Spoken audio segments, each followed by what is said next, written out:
Good afternoon sa lahat. Subukan natin kaya magmarites muna tayo. Marites muna tayo. Kwentong marites at maaaring may katotohanan. Pero bago ang lahat ay gusto kong pakinggan ninyo ang isiniwalat ni agent ng bayan at saka ni Maharlika. Pakinggan natin. Pagkapawis ay sinamahan di umano ito ng First Lady doon sa kwarto ng biktima at lumalabas kasi doon sa ating mga ginagawang assessment.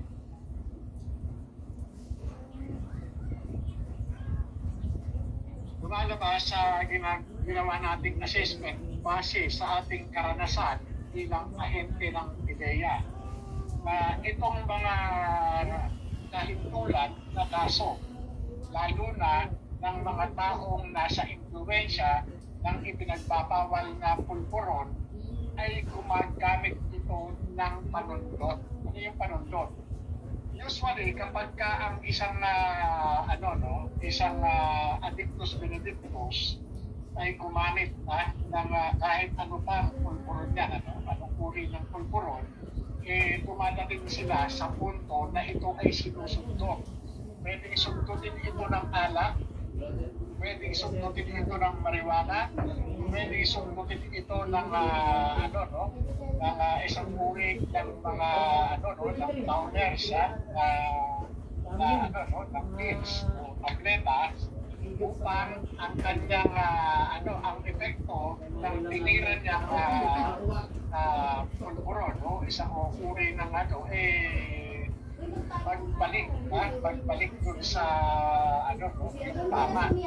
At syempre, pagka ganyan, ginagawa nila, nagkakaroon ng paghahalo, napupwersa yung sistema nung kung sino man na nasa impluwensya ng ipinagbabawal na pulburon. Kaya nga dito, napaka-importante yung presensya nitong si Balakaopa doon sa ano ang ginagawa niya. Bakit niya sasamahan? Sino ba ito? Diba? Sino ba ito na asawa lamang ng kanyang Deputy Social Secretary? Ano ang kinalaman mo dyan sa tao na yan? Kung ito, tauhan mo lang, bakit kinakailangan na samahan mo pa, escortan mo pa, patungo at pabalik doon sa kanyang kwarto? Diba? Hindi kaya, ito talagang napag-uusapan lamang natin, hindi kaya itong tao na ito ay pagkakasama doon sa paggamit, diba? Ka-jamming. Mababa lang yan. Sige, hindi ka, sundot tayo. Diba? Ganun lang Parang gamitin sa alak, tumitira ng gin, sumundot ng beer. Diba? Tumira ng beer, sumundot ng gin. Parang ganun Tumira ng tanduay, ng rama, ng ramco. Sumundot pa ng iba pang alak. Ganun diba? Sa kaso na ito, ang tinira ay isang uri ng mapanganib na ipinagbabawal na pulburon.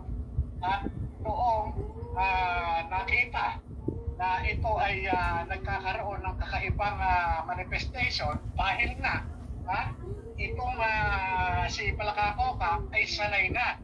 Bihasa na at sa tagal ng tumitira nito ay alam niya kung ito ay kulang o kaya kinakailangan sumundot o dagdagan para manumbalik yung euphoria o yung tama na gustong ma-achieve ng isang nasa impluwensya ng ipinagbabawal na pulburon. Kaya nga, dito pa lang makikita mo, hindi ito bago lalo na sa isang katulad ko na ang trabaho ay manghuli, magsubaybay, mag-imbestiga ng mga taong nasa impluwensya, negosyo ng illegal na pulburon. Kaya nga, yung pagsama niya, anong big deal doon?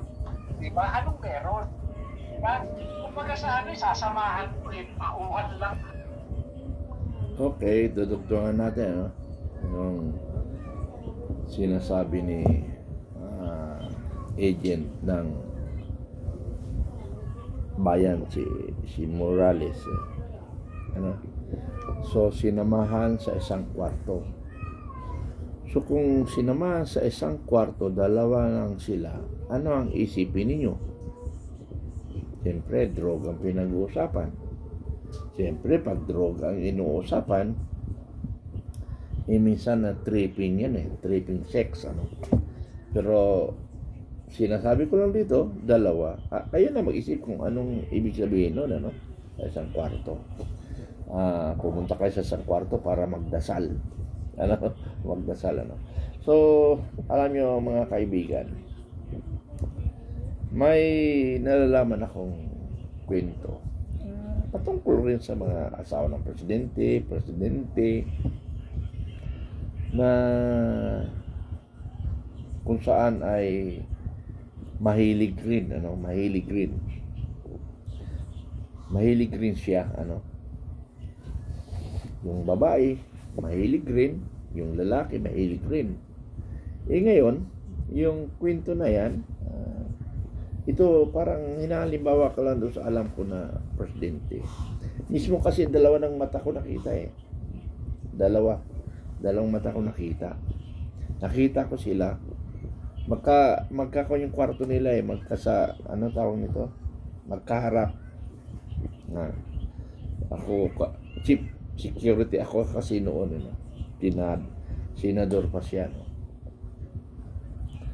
Nakita ko sila sa madilim na nag-uusap. Pwede naman sila mag-usap sa hindi madilim. Magkakuan yung kanilang kwarto, magkasalubong, ano. Naging presidente yun, ang pinag-uusapan natin. Tapos may isa pa rin akong alam na presidente rin. Ginawa nilang laro ang sex, ginawa nilang laro, satisfaction, na gumawa rin ako, parang ganoon kasi nga dala sa drugs, tripping. Ang tripping kasi nila sex, ano. Kaya yung isang babae mahilig sa gwapo,